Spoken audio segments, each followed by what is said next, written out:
everybody, my name is Alannah Morrow and I'm a history teacher, and today I just want to talk to you very briefly about the importance of collaboration. So since graduating from my PGCE in 2018, I have looked to social media and specifically Twitter for ideas, for teaching ideas, lesson ideas, kind of display ideas. And whilst a lot of that has been extremely useful and most of them have been fantastic, I began to realise that there was a real gap for Northern Ireland specific advice and guidance, that when I was talking about curriculum or exam boards, that it wasn't Northern Ireland specific, and that kind of was a bit of a barrier then for me to kind of get more advice or to get more guidance, as most of the information online and on social media was very much English based, because they had a huge kind of following there on Twitter with teachers, and Northern Ireland maybe not so much. But as COVID kind of took hold and as schools began to close in March, I began to see that more and more educators were beginning to engage with each other online. And that began to really show that there was a real need for collaboration amongst teachers here in Northern Ireland. And I think kind of over the past few months, it goes without saying that the power of social media should not be underestimated. Twitter is really one of the best places for CPD, and some of the best advice and some guidance that I have got over the years has been from Twitter. And as we began to see the emergence of these grassroots organisations such as ConsultEdNI, BlendEdNI, it really began to show the need for collaborations amongst teachers. The amount of people who were joining these sites and the amount of people who were engaging with these platforms was really beginning to show that we really needed to have these conversations amongst Northern Ireland teachers, that we really needed to start to come together to discuss ideas, discuss advice, discuss our worries and our concerns, particularly within the current climate that teachers now find themselves facing. So social media and social platforms really began to take off over the past few months, and we can see that when we look at these groups and look at the number of people who are following them and who are engaging in these organisations. So the need is there, and it's social media that is providing that need and providing the answer to that need.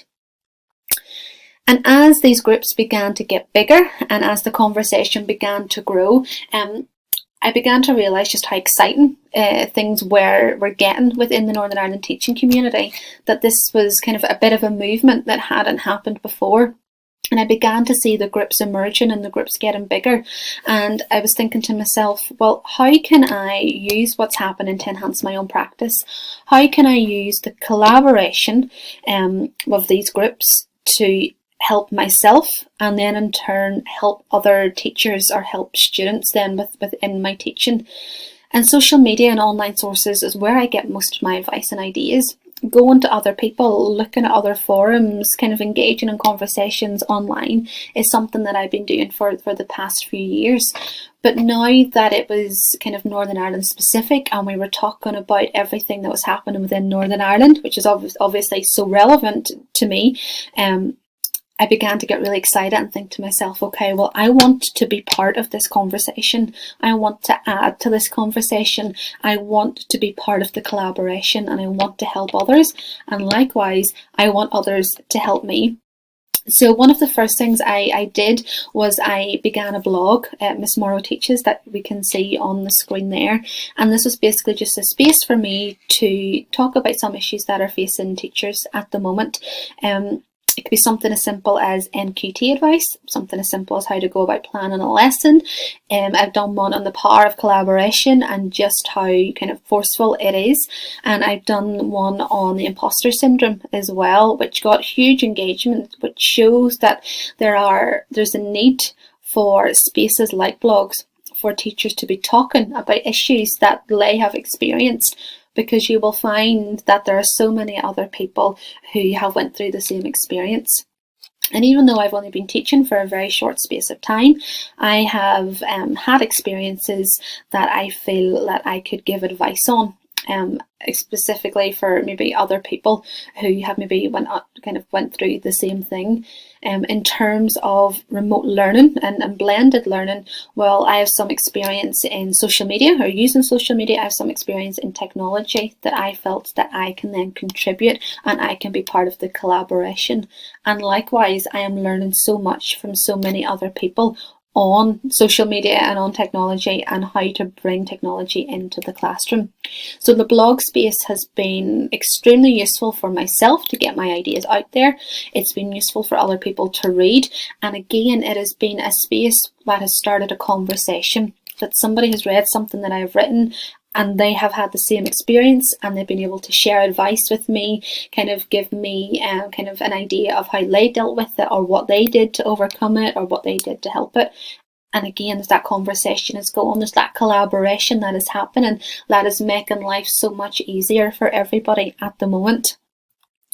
Instagram is another fantastic social media platform that has been used an awful lot more over the past few months. And I began my social media platform, or my Instagram page, I think just shortly before Christmas. But over the past few months, it's really began to grow, and it's really kind of been more useful over the past few months than maybe what it had have been before Christmas time. It's very easy to share ideas, very easy to get inspiration, and again, very easy to connect with other teachers, whether those teachers be in Northern Ireland, whether those teachers be in England, or whether those teachers be, you know, as far away as Australia. It's connecting with teachers and it's getting those conversations going with other people, bouncing ideas off each other, coming together to help each other out and get the best practice out of each other to ensure that we are at our best when we go back to school in September. So between Twitter and the blog and Instagram, it has been crucial in kind of driving forward kind of my practice and my teaching over the past few months.